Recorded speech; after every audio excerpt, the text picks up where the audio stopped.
SEO this week, episode 102. Hey everyone, Clint Butler here. I am back for another episode, and we are pretty excited. So the chat bar is working, the stream is going, and the sites are made. So we'll just go ahead and get into the meat of what's going on with the show. We'll go over the news and then give you your tip and have you on your way for another week. Hey, Steven, how you doing? The shirt says, it's not gay if it's TSA. I love this shirt. You wear it around here. I used to wear it around Washington in the Seattle area. If you don't know, really liberal. And if you want to trigger some people, buy a shirt like this and walk around in a liberal town. It's pretty funny. Here in Arizona, everyone just laughs. So it works out. So let's go. I want to get on with the news. It's not too horrible this week. I only got 5 stories, so it should go by pretty quick. And I think you'll appreciate some of the stuff.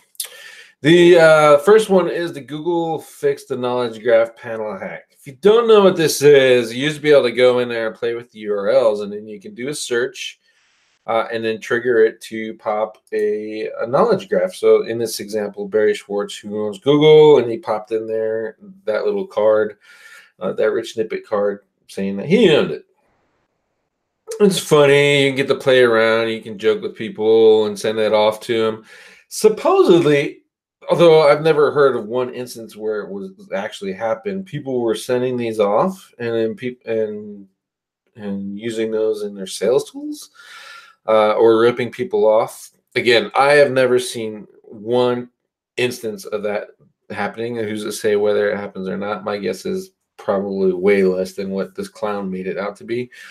But, you know, he's a white hat news reporter who doesn't do SEO. He just reports on SEO, and he saved the day because he published an article, and Google said, all right, fine, we'll fix this little thing. It was a cool thing to do. It was just kind of fun. You can have some fun with Google and mess around with your friends if you wanted to, etc. Again, they touted it as something that people were using to rip people off, which I think is complete crap. That's just the stance of the whole hardcore white hat crowd. To show how people are manipulating Google and ripping people off, which is, it's just overblown garbage so that they can sell their SEO stuff. But, it's fixed now. So what are we to do? Well, frankly, we can use Photoshop, or you can still use a Google Chrome DevTools, play around with the source code in the deck tools and change the search results to the way you want them to. You can open up one of the search terms that brings the card out, get the card script, open up the search term that you wanted, use DevTools and bring it out, and put it in there, and it'll look like it's natural there. Make a Photoshop, make a screenshot of it. So that honestly, the search engine roundtable didn't save anybody. There's still ways to have fun with your friends, etc. Again, they didn't show one credible instance of where someone was using these search results to rip people off. So with this knowledge graph thing, and it was just, again, it was something fun, something you can play around with and build with if you wanted to, or link to, or whatever, and just highlighting the information that's in Google. So it is what it is. They saved us. I hope you feel saved, Stephen. Next post is by bloggingwizard.com. This is actually a pretty good site. I was kind of clicking around and seeing some of the other stuff in there. You can see their paid model is VIP content. Okay, whatever. But this topic kind of hits close to home because I'm doing this exact thing myself, is testing various WordPress SEO plugins. Number one is because most of them are designed for beginners, and that's who will buy these things to make their SEO, quote unquote, easier for them.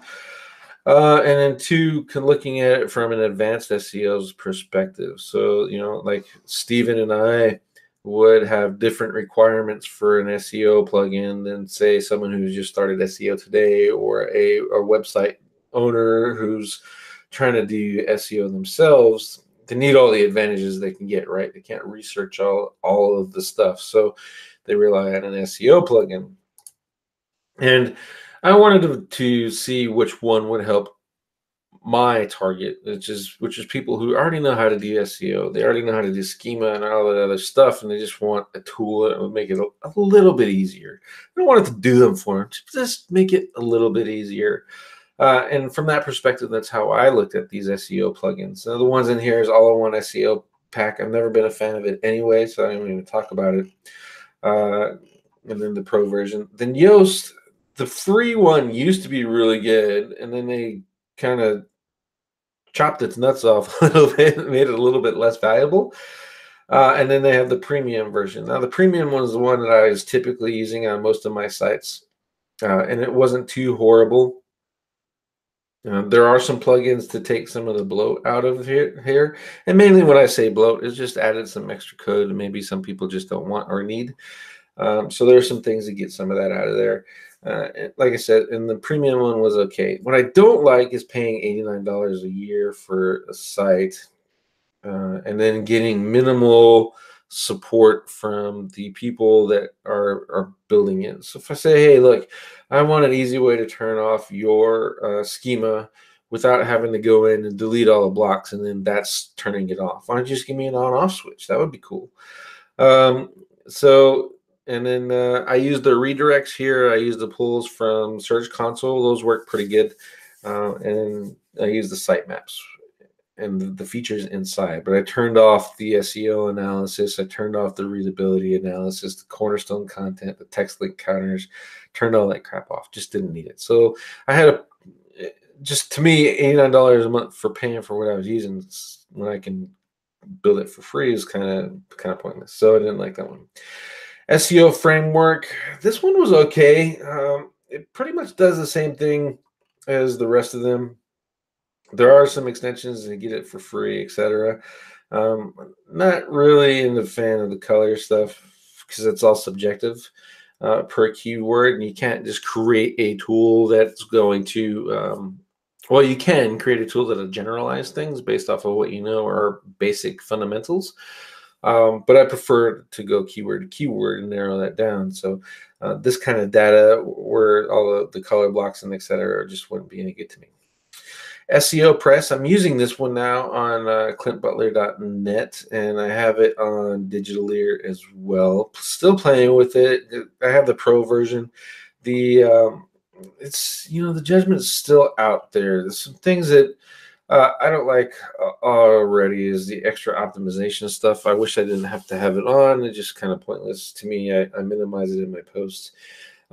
It's the good part about having it there is because if I don't have H1, H2 tags and etc., then I kind of see that's popped up in this stuff in the words counters, just as a reminder checklist. But that's, I guess, if when I'm outsourcing content and having or having a VA put something up, then that's useful to have there. But for the most part, I really wouldn't use it.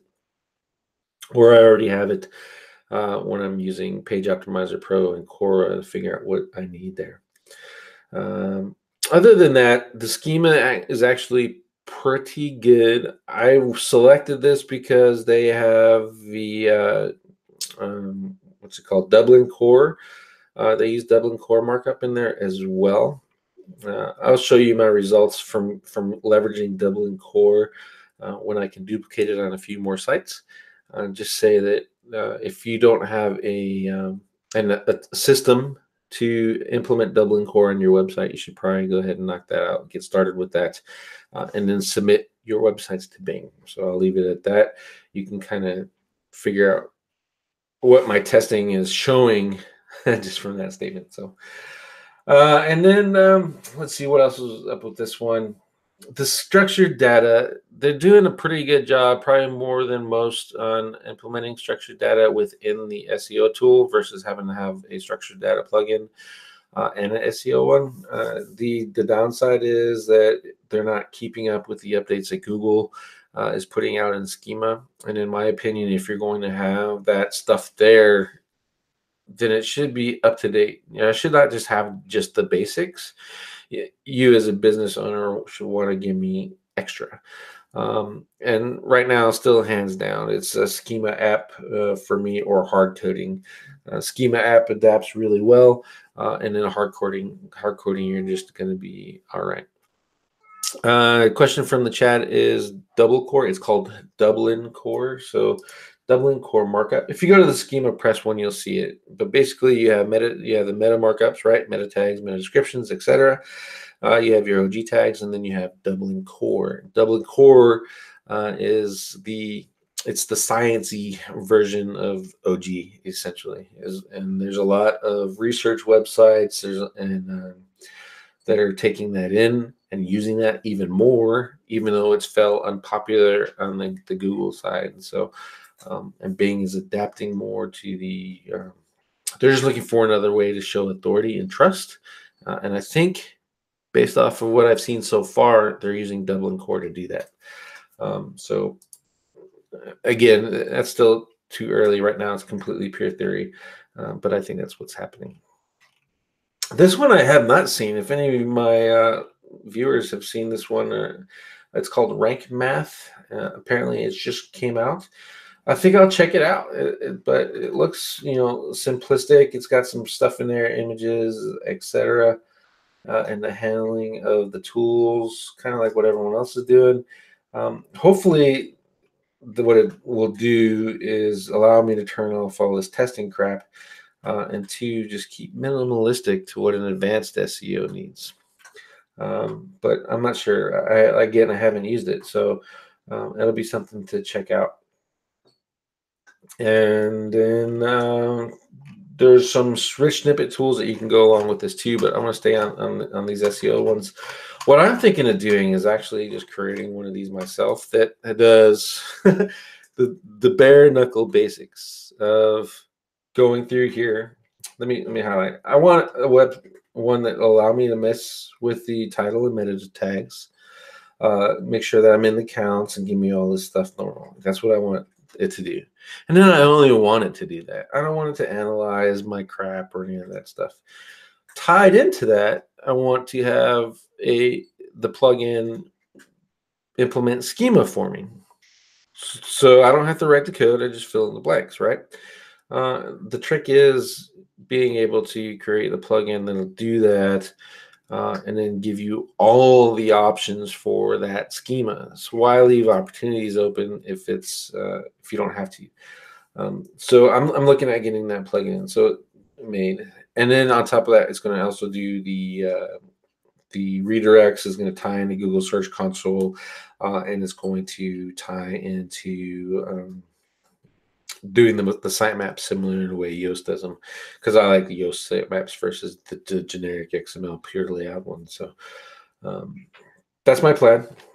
Hopefully it works out. I don't, whether I sell it or give it away, who knows?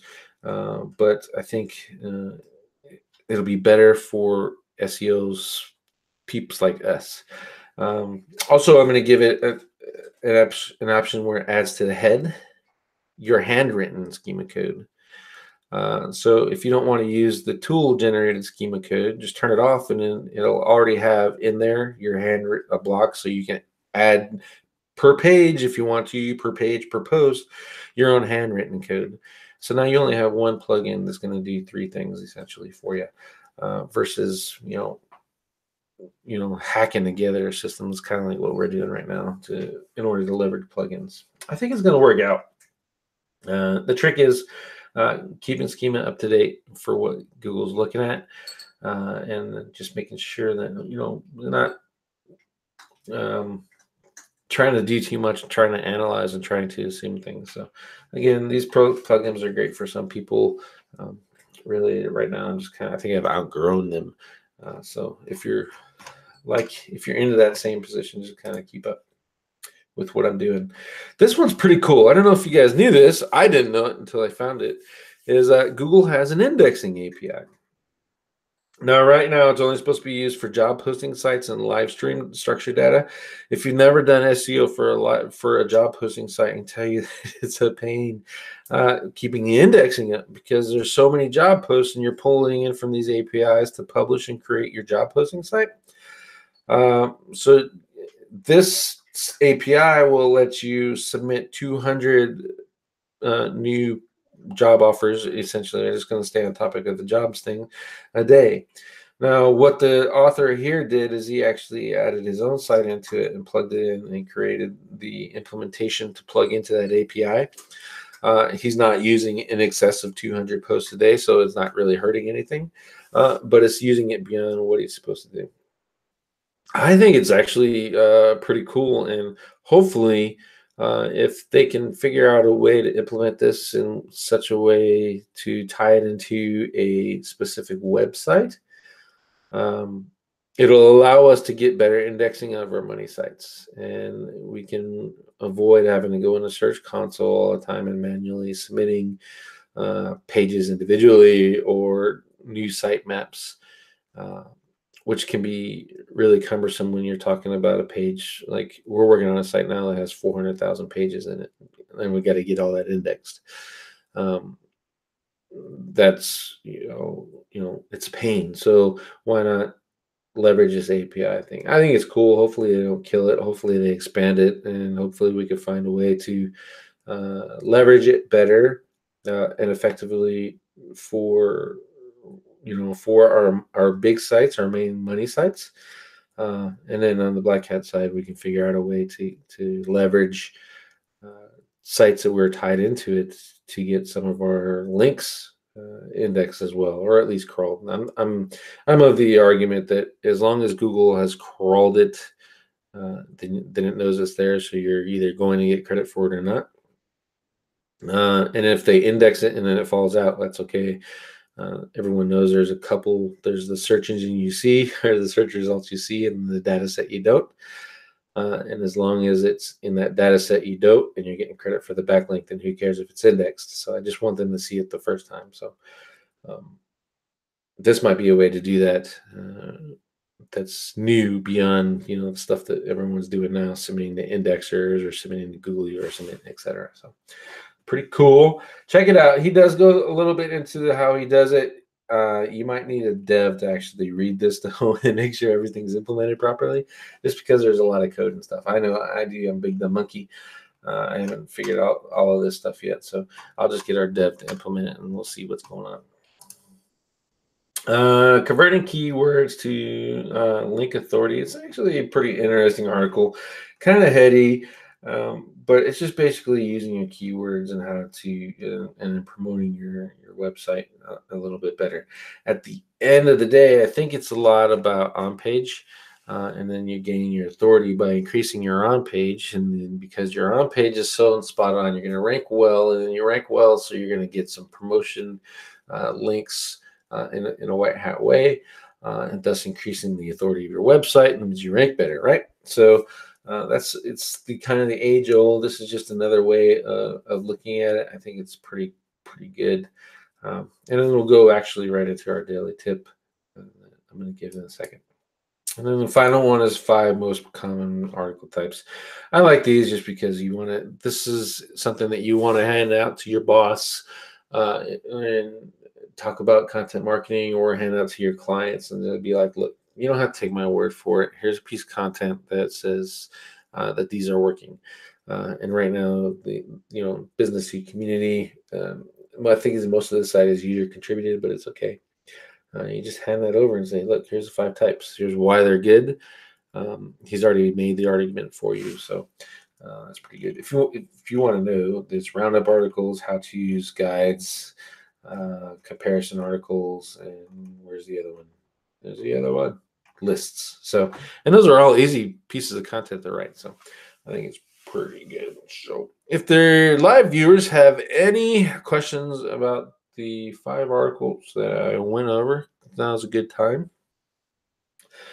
That way I don't lose track of what I'm doing. I'm going to stop the screen sharing and turn on my ugly mug and open up some keyword research stuff. You love that.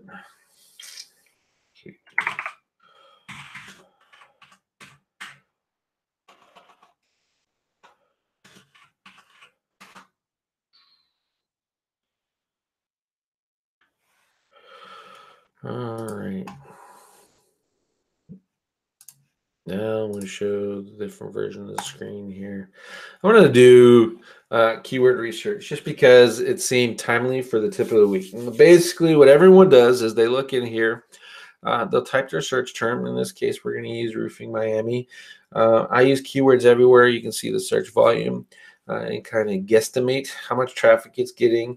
And then you go ahead and find some more stuff. One thing that most people don't do, and if you're a follower of Chris Records, you're going to recognize this method immediately. But one thing most people don't do is actually visit the websites of the niche that they're targeting. So I'm going to show you what I do to find more keywords, and it helps me make sure that I am on point and relevant. And it also, in my opinion, helps your SEO a little bit. So I'm going to use manual geolocation. If you don't know, this plugin is actually pretty good. The standard version that you can download does not work anymore because the API in there is broken. So I hacked it, put my own API in there, and now it works for me. So and then I'm going to go in here. And we're going to choose Miami because my target's going to be Miami. If you didn't know before from previous episodes back in August, we were doing Miami roofing. So why not do this all again? And then I'm going to refresh that. I'm going to scroll down here and use precise location. You see it changed to Miami, Florida. If you didn't see that, do it real quick. And then I want to see what comes up for Miami. So roofing Miami, it gets 260 searches a month. You're like, hey, that's exciting. Let's get that. However, people in Miami are getting used to getting local search results. So if I'm in Miami and I'm looking for roofing, I'm going to go, let's just say roofing. I'm going to look for roofing. And then Google's going to say 246,000, which is exciting because it adds in a lot. In their reporting. But again, we all know that that's not the case. So these numbers you kind of play with. And then what you want to do is go through these actual websites. And we're going to look at just one or two. We'll look at these two. So open that one up and open this one up. First off, let's look at the title tags. What are they targeting? Miami roofer. Look, he searched for roofing. I got local results, Miami roofing, #1. So there's kind of a lesson there to you when you're targeting local. And then roofing in Miami, again, as only as I searched for roofing, local results, roofing in Miami, it showed up. So, and then let's see who else is doing it. Roofing, roofer, roofing. So roofing is a good term to target. Everyone's targeting it, right? And then roofer, which is a variation of it. Shingles, there's only one instance. There's best and best, but I don't see. And there's best. So that's not there. Roof repair is there. Roofers is there. But I don't see anything else that kind of stands out. So we want to look in here, and these guys are going to tell us some more keywords. So we have best roofing, we have roofing, we have roofer, we have roof repair. Let's see, here's roofing industry, roofing services. Roofing services might be one to look at. Search in Google for it. Roofing services, 4,000 a month. That would be pretty good. You might add that to your list. Roofing services, Miami. That's even more long tail. But again, I just showed you. If I'm in Miami, I'm looking for roofing services. I'm not going to type roofing services Miami for the most part. I'm going to type roofing services and get the local results. So let's see what else. There's nothing else there. Look in roofing services. So roof repair, we already have. Roof replacement, that's a new one. Re-roofs. I don't see a lot of people searching for that. Let's look at it.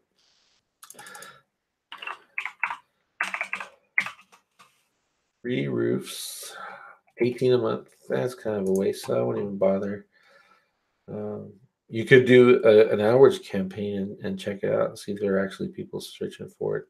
Shingle roof conversions, metal roof, flat. These come in handy if your area has a specific type. Like in Arizona, we have tile. especially here in Yuma. It's mostly tile or that mud tile or cement. Like my roof is cement, and that's what primarily everyone has. So if I was targeting Yuma, I would have cement roofs on there.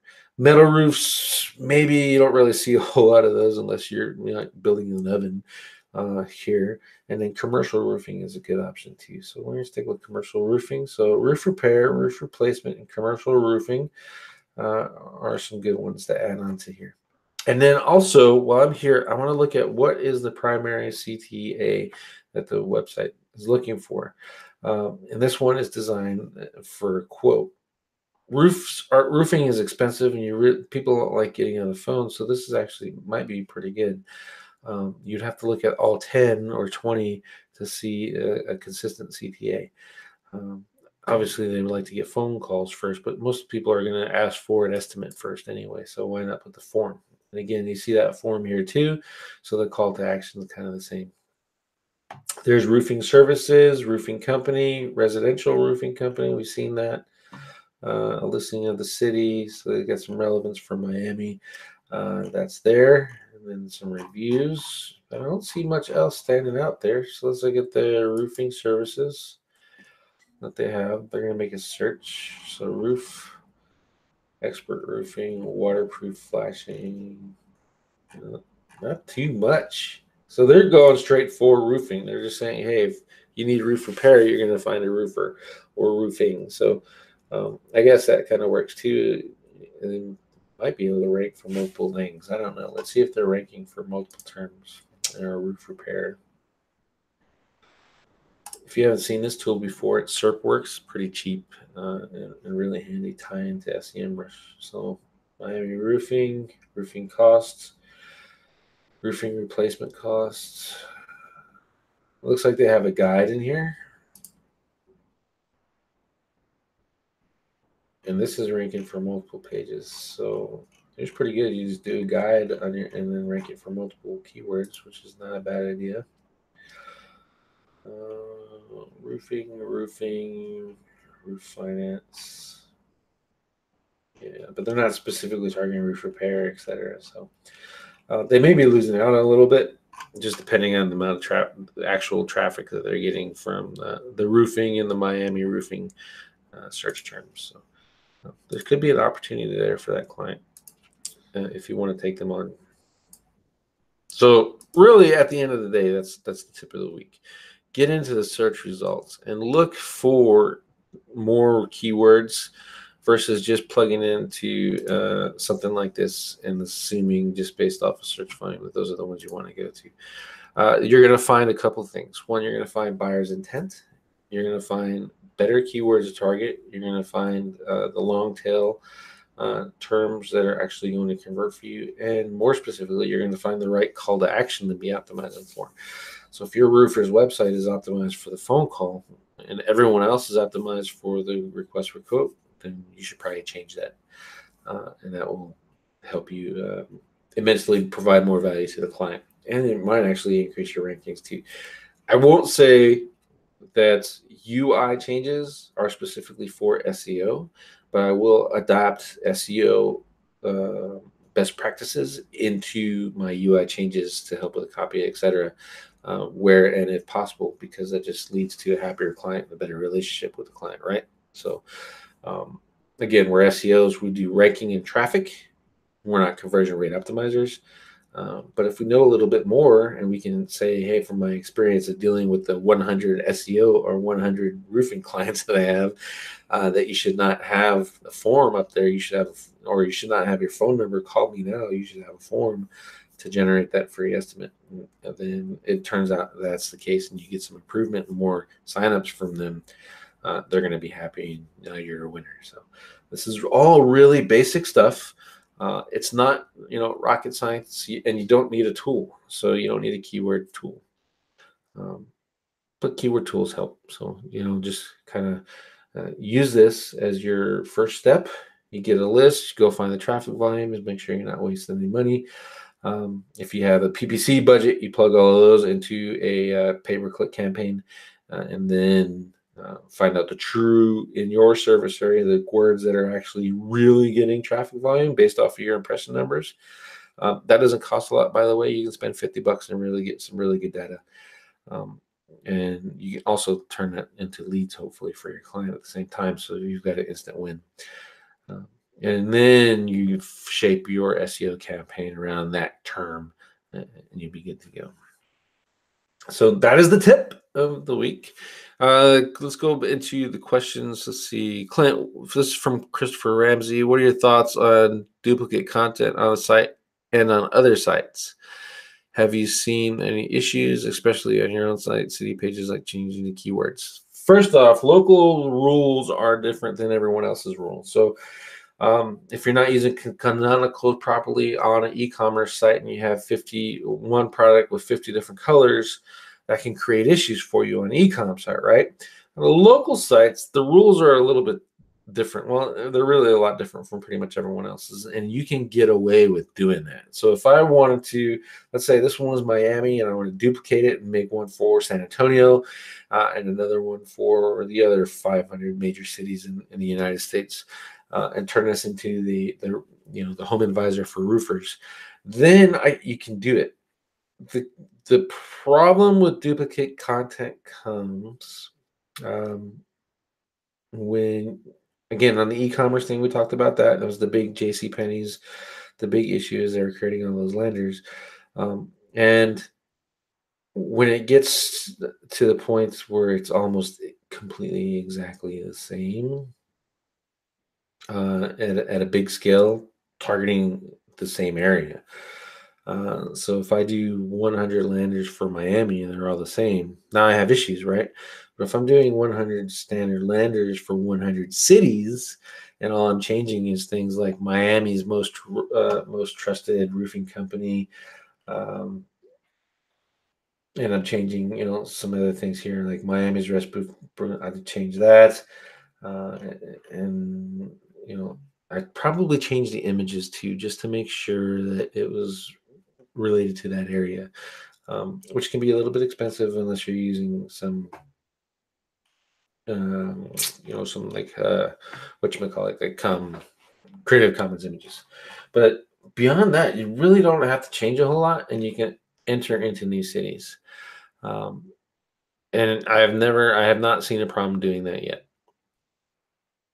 What would be cool is you save yourself a little bit of that drama and you create a mass site of all of the, using a Page Optimizer Pro and Cora, create a page, duplicate that, optimize it for each of the cities in a mass site that you don't really care about. Just buy a cheap old generic domain, throw it in there and find out where your easy winners are, and then create those pages versus just going out and creating 100 pages for each city. So now instead of creating 100 pages and finding images for 100 pages, etc., I only got to create like 10, and I know I'm going to rank right off the bat, and then build from there.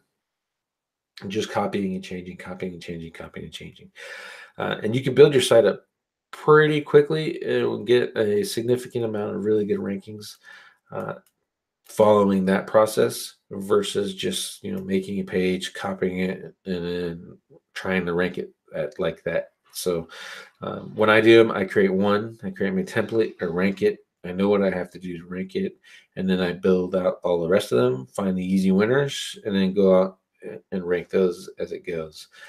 And it's just something that will help you scale a website a lot faster as needed, if without having to worry about duplicate content issues.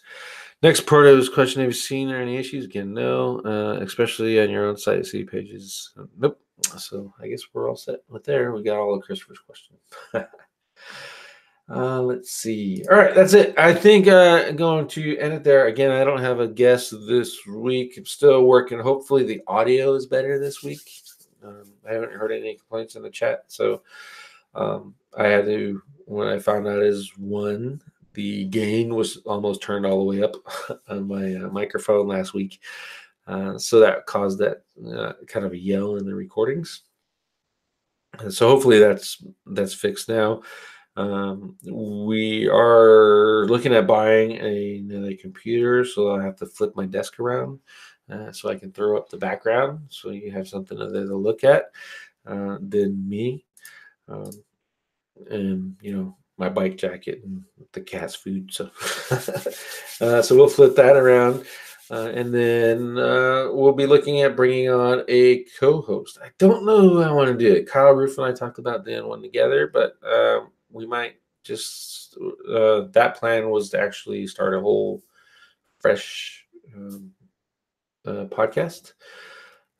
Might have Ted on here, but he's really busy too. And I think maybe people are getting tired of Ted because he's over on White Hat versus Black Hat all the time too. And then he does some other cameos on some other stuff. But White Hat versus Black Hat might be Chase Rainier. No. Hey, look, let's talk about that whole Chase Rainier thing. If you guys don't know, Chase Rainier is a SEO. He became popular back in the I want to say 2 years ago. There was a service called Blab, and it was a live streaming service where like Steve and Christopher, they could all jump online and we just have this conversation. And it wasn't like Hangouts, but it was kind of like Hangouts. He became popular there, and then he started doing videos on YouTube, kind of grew his following. Linked up with Josh, started White Hat versus Black Hat, and then once his audience, in my opinion, once he pulled the people from his relationship with Josh into his own audience circle, he kind of disappeared out of White Hat versus Black Hat, and that's when I came in and helped him out. And then recently he put an article out saying that he ranked a website without backlinks, which I've ranked pages without backlinks, and I've openly shared the pages that I've done that without backlinks. But I guarantee you that's not something that I can do on a regular. I have to have backlinks. And it also turned out that the screenshot that he showed to prove it was photoshopped. So and when you Photoshop something and you use it on one of the most popular SEO tools in the market, and you share the domain name and don't think someone else is going to run it, you're kind of a tool, and you're going to get what's coming to you. And Chase had probably 2 weeks? What do you say? 2 weeks, Stephen? That was pretty rough on him. But when you make bold accusations like that, or bold assertions, and then you base it off of fake stuff, and you get called out on it, that's just that's the risk that goes along with it. So Chase and I don't agree on SEO. Probably about 99% of him, I completely disagree on everything. I have seen his site audits, and the reason I have seen them is because the people that paid for him to do them have come to me to do their SEO, and showed me their site audits, and quite frankly, the one that he did in a group was not what he is giving out now. But in my opinion, it's my humble, respectful opinion, they're pretty much the same quality. It's just okay. Yeah, that's just that's my thoughts on Chase. I don't hate the guy. He's a good marketer. He's built a brand with videos, etc. I haven't been able to pull that off, so he did. So more power to him. I just that's just the way it is, his life. So personally, to me, the way that he was treated by the SEO community as a result of that, though, went over the line. And I think we as SEOs spend way more time tearing each other apart than we do actually testing stuff and making sure that the stuff that we're spewing out of our trap holes is actually working. There are very few people doing it. And there's even let's say that there's very few people who are saying they're doing it, and there's even very few people from that number that are actually doing it themselves versus reporting on what other people are saying. I will straight up tell you, most of my testing comes out of SIA. And then I do some specific things for myself. So I'm not going to just pass on. I will pass on things that they tell me. Whatever. That's, that's life. That's how it is. Just know that. So if the SIA tests it and it works, then I'm going to pass it on to you. And that SIA is Search Intelligence Agency, I think is the name that they're going by right now. Or I'll tell you my own stuff that I have tested. I don't have like fake groups, and I'm not here to make money off of SEO this week. This is my way of giving back to the community, the people that have helped me out. So I keep the show, and I'll keep it running until no one shows up anymore. It's just, because I like doing it. So that's that. So hopefully that long backwood story kind of shows you up, man, what's going on with Chase Rainier since you brought it up. Okay, do you guys have any other questions? The live chat viewers, if you guys have any other questions, I got like 15 more minutes I can hang out and talk with you guys. Or if you want like topics for that to cover up, etc. Since you show up, you get to pick the topics. Otherwise, I'm just gonna have to invent stuff to talk about every week, so that works out. And opportunities going. I'm gonna give you guys a chance to type, but not very long. It's going.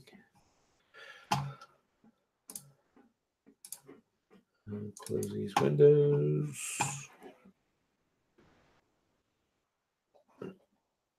Okay, no more questions. No big deal. Again, I will Oh, see, there you go. Stephen Buchanan, what's the number one way to make money online? Niche sites, YouTube. Oh, man. Let's tell you, here's how I started out. A lot of people know this, but some people don't. I started out doing online marketing because I was a network marketer. I used to promote Numis coins, and then I also used to promote Herbalife. Herbalife I didn't like, but I spent more money promoting Herbalife than I did Numis coins. So from there, that's how I got into digital stuff. So network marketing, while it does have the whole pyramid schemes kind of stigma to it, is essentially nothing more than affiliate marketing and being a super affiliate. Or another way to look at it is being a franchisee or being a master franchisor, which is all three of those models are essentially the same. You sign up with a company, and you can either sell the business as a master franchisor or as a super affiliate. You sell the business or you sell the products, or you can do both. Or you can just be the franchisor or just an affiliate where you sell other people's products. So I think, honestly, that model is still the number one way to make money online. CBD oil is the hot and famous market right now to get involved into. So if you want to look at a long-term business that won't get shut down, it won't make you a whole lot of money right now, but over the long term, it will, and it'll create a multiple stream of income for you. Look into that network marketing / affiliate / franchise model online, and do it like that. That's the number one way. I like to have multiple streams of income, so I have my own agency. I run another agency, and I do affiliate stuff. And I'm getting into software development and starting my own course. So now I'm stacking that up. So, tomorrow I get fired because the agency is like, we hired some people from India and they do better than you. Well, cool. I got the other stuff. You know what I mean? It'll hurt. Don't get me wrong, but it'll still, cool. So kind of look at it that way. Let's see. Furman said Jordan is convinced that GMBs is the way to go. Right now, GMBs is a popular way to make money. Especially if you know how to verify a lot of them, you can turn that into PPL. And if the phone calls that your GMBs are generating are better than the Home Advisors and the Angie's List, etc., which, from my understanding from my clients that use those, that that bar is not set really high. Then right now, yeah, you can make a lot of money doing that. And so if you if you want to get into that PPL model, then go for it. The problem with doing that and basing only on GMBs is Google's going to change the rules. Google's going to change the way verifications are done. Google's going to change the maps thing. As Google Home Services comes out, I bet you if that expands, if they find a way to verify beyond having Indian call centers verify U.S. businesses, and they expand that into all of the niche markets, I bet you Google Maps and the local pack go away. That's what I foresee. And then, so the organic is going to be back. They'll have the home services ads. If it doesn't stay up at top, it'll replace that map pack look, and then it'll have organic. I think so. Long term, I bet you're going to see Google Maps go away, at least in the organic results. I think that's what they're driving to, because maps cost a lot of money. That's why they're charging for the API now.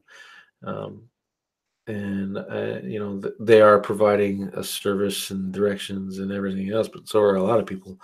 I think so. I would just watch.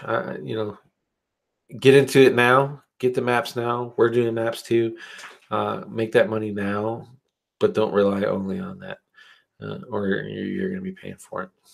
Let's see. Let's scroll back here. And then YouTube obviously is really cool. You can just always make money with YouTube. Film your dog taking a crap out in the backyard and say, "Look how cute he is," and somebody's gonna watch it. So go ahead and try it. They haven't made it harder though with the partner program, where you have to have X amount of views and X amount of subscribers to actually start getting paid. And that we can thank the YouTube spammers for that one. You're welcome, because I used to be a YouTube spammer. But again, it's probably at the same time it's pretty good, because if you have enough subscribers and you have enough views, then you're probably going to make some decent change out of YouTube and hopefully be able to scale it. The next question is, hey Clint, what are your thoughts on people doing mass GMB verification with the loophole close anytime this month? Everyone keeps saying that loophole is going to close. And they've been saying it for like 3 or 4 months now. Oh, Google's going to close it. It's going to close this month. When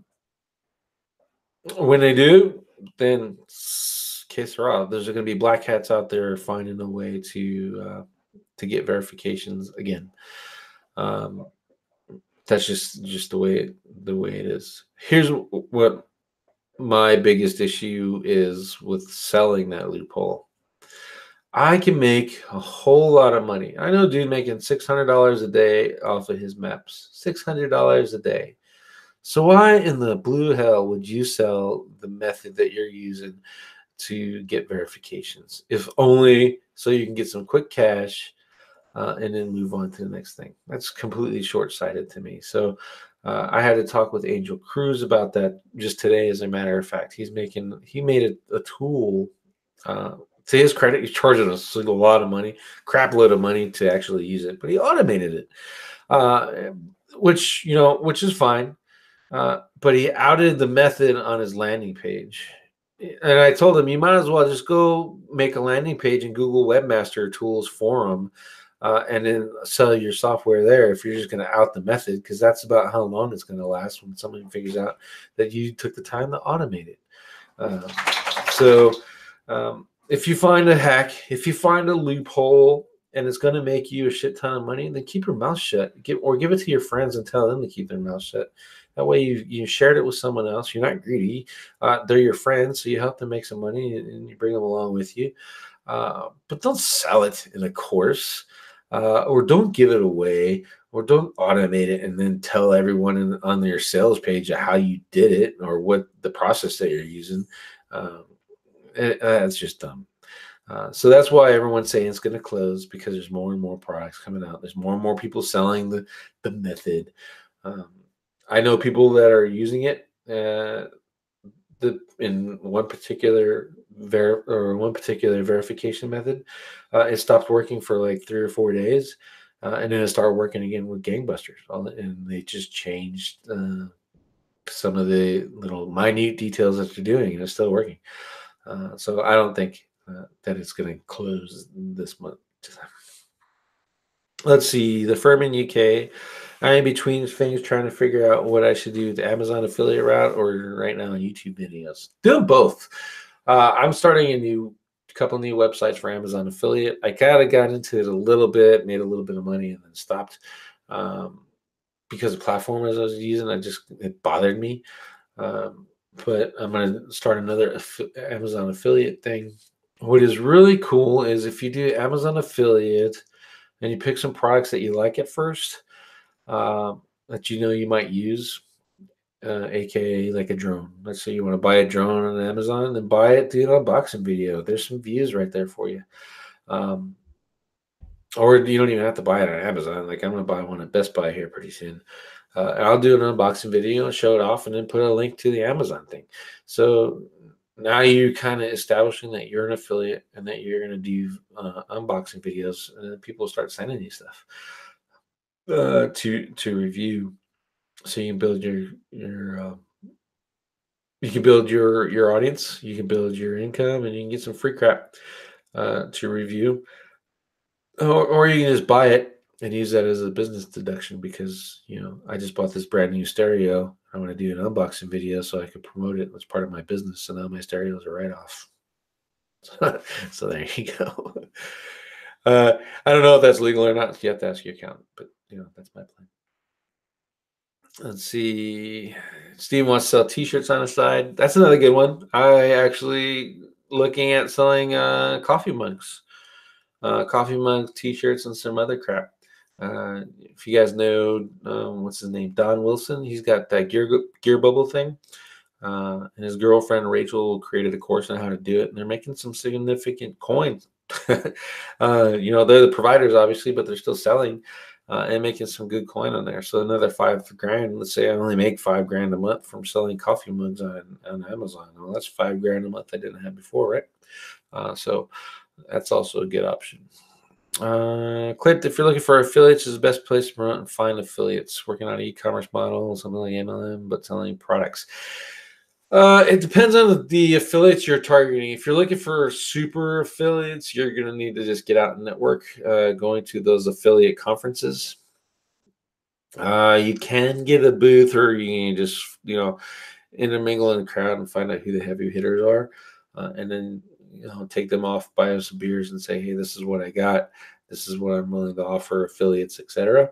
If you're just looking for the standard run-of-the-mill affiliates who hop around from offer to offer, especially in the online marketing market, Chris Munch, he's got an affiliate program, or not an affiliate program, but like an announcement system that does pretty good. There's an email service, JV Notify, I think is the name of it. Let me see if it's still around. JV Notify Pro. That one's pretty good. That's still around, and you can put your stuff in there. That's when I do my launch for my course. I'm going to do it through JV Notify Pro. You just pay them a little money, and they email like everyone on their list, and then you kind of create an affiliates system. You don't have the emails and the videos and all that madness ready for them so they can promote it for you. And that's a good way to get some affiliates.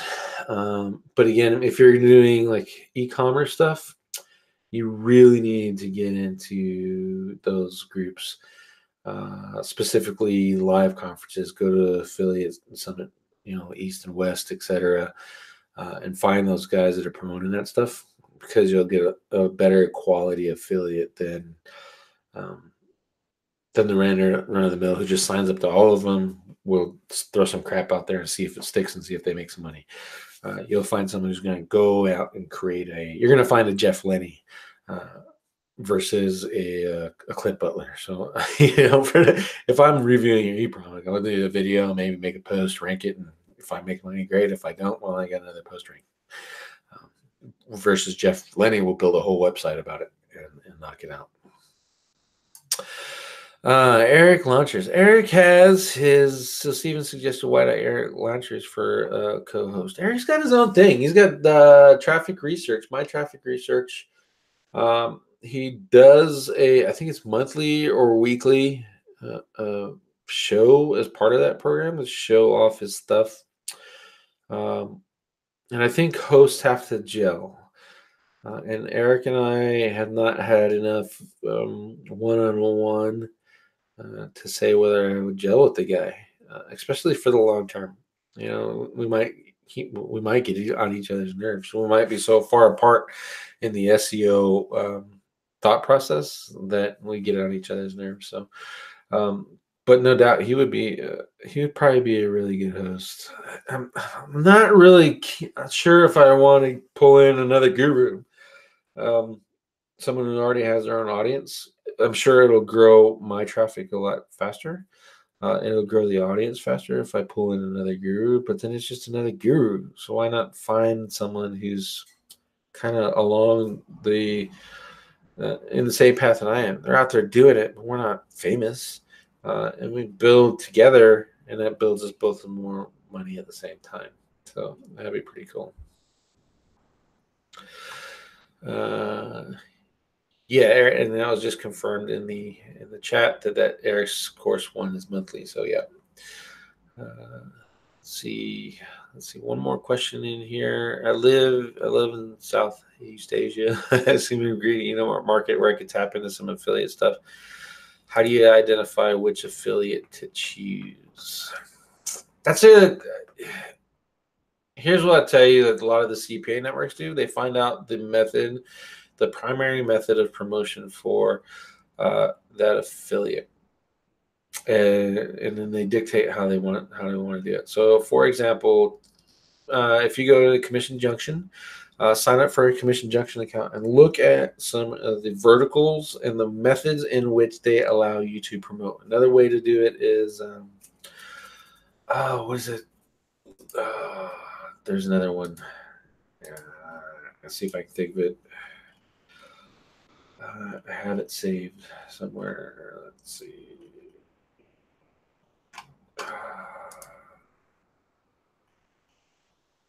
I'm looking.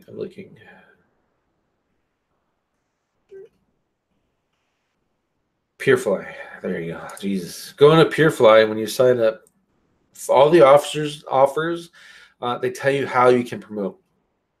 So if you're looking for SEO affiliates, then those are the people you want to target. You want to find people that are SEOs, right? If you're looking for people that can only promote your products on social media, and that's the only way you want your affiliates to do that, then you need to find the social media experts to be your affiliates.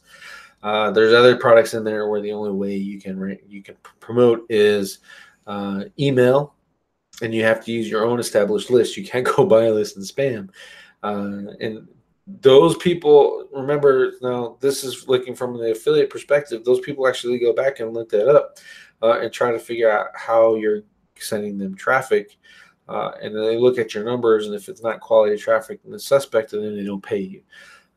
So keep that in mind when you are looking out for your affiliates, that's another step that you're going to have to do. Dictate how you want to control your brand, and which will dictate which method you want these guys promoting your products. If you don't care, then just, everyone can promote. But if you do care and you want to control your branding and stuff, then maybe SEO promotions might not be good for you, or you can limit the way SEO promotions are done. If you don't want your brand name fried, then you probably don't want people to do mass email with cold email. Because eventually you start sending your own emails, and then you're hitting the spam boxes because of your affiliates. So those are all concerns that you need to take into account when you're creating your affiliate stuff. Now, let's say you have a business, you have an agency. Now we're doing this at Over the Top SEO. We have an agency. We've built the model around it. We've built the staff. We built the SEO SOPs.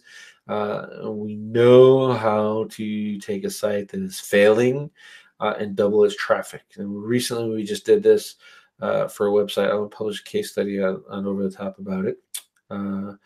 But it's a macro calculators is the keyword. It started off at number 6. We got them at number 3, or number 2 now. And then we also doubled their traffic because the medic update hit them. We did that August. They got hit, and in January their traffic was double. We got them back for just in time for the New Year's.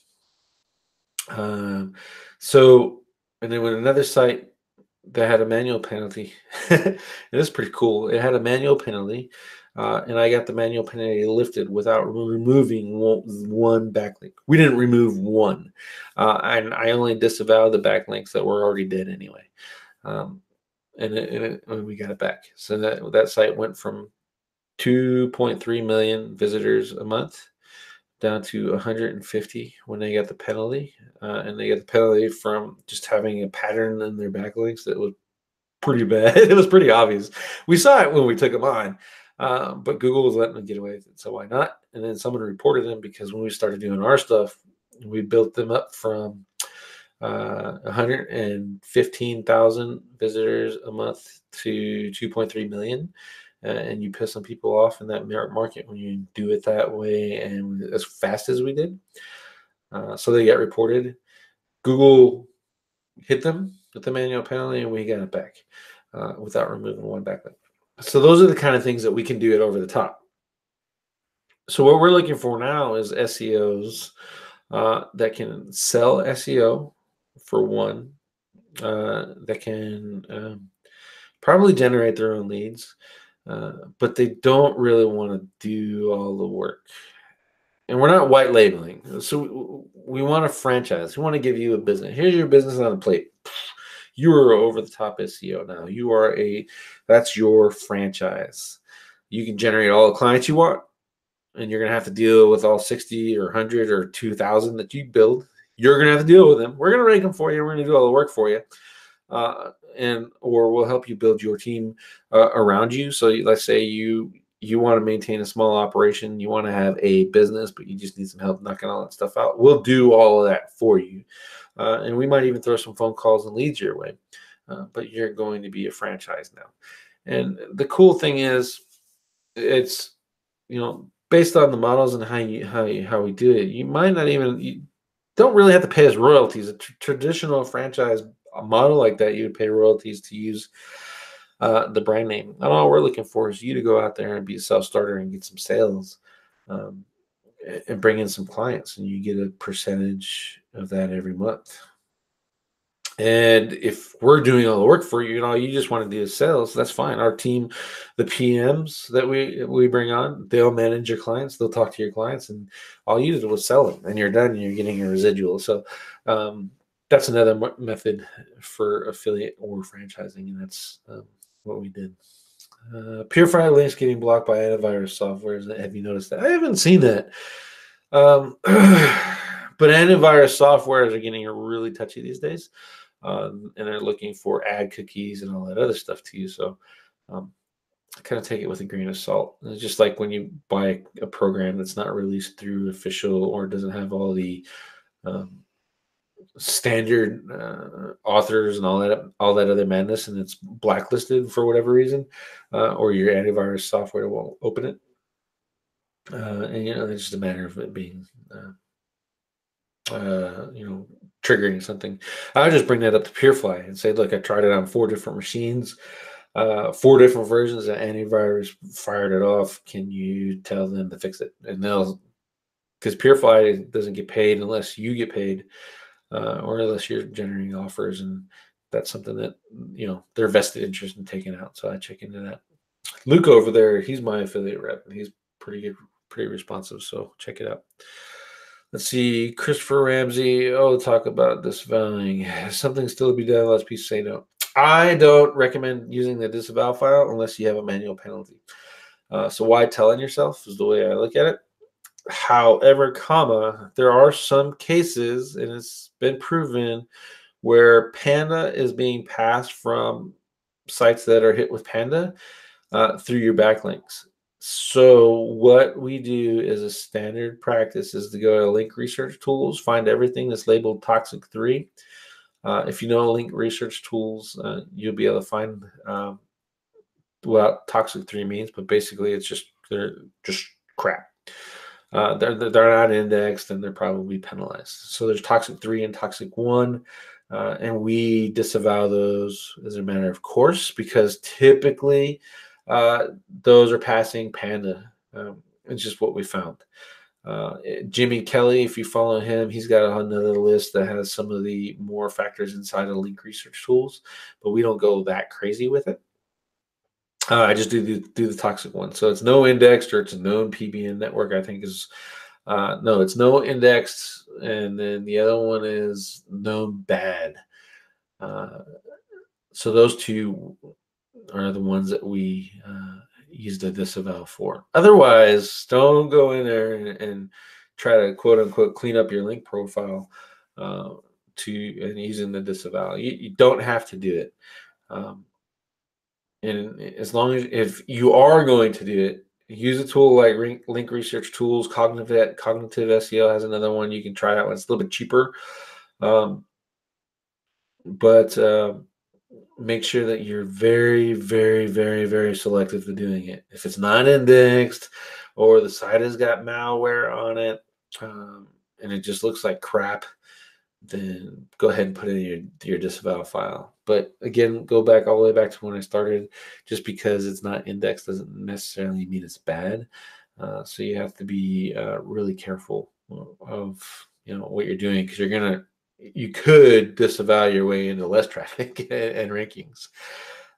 So if you're a novice, you don't know how to audit backlinks, leave the disavow file alone until you get a manual penalty, and then address it then. And that's my recommendations. So, Josh Brzezinski said it doesn't do anything. Well, I have a client who's got a smile on his face because that's all we did was the disavow file. And it worked. Disavow file and filed their manual reconsideration request, and they're happy. So it does something.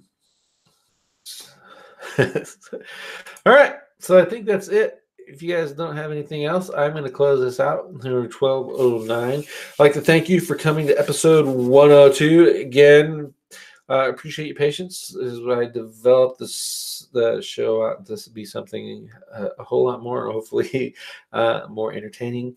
Again, look out for the course. I already bought the brand name for it. That's going to be cool. You're going to like it. And then look out for software. I'll be publishing that. That's probably going to be free, just because not many people are going to buy it. And it was such a pain getting it to where it is now. I don't know that I want to hand it out. But more to the point, I just, I think the tool that it's automating, Cora, obviously, is $250 a month. It's $225 if you use my affiliate link. That's a significant amount of investment. And then to charge you some more for a software to automate it, which really at the end of the day is pretty simplistic. All I'm doing is using mouse clicks and tabs in Windows to make it run for you all by itself based off of a CSV. I might just give that away because it's, honestly, I think Ted said there's maybe 5 people looking to automate it, but we'll see how it goes. But and then I'm looking for some other software stuff. I'm playing with Zeno, going to make a citation builder, see how that works out. Zeno is complicated, but that's the plan. So thank you very much, and I hope to see you next week on episode 103. And this has been SEO This Week.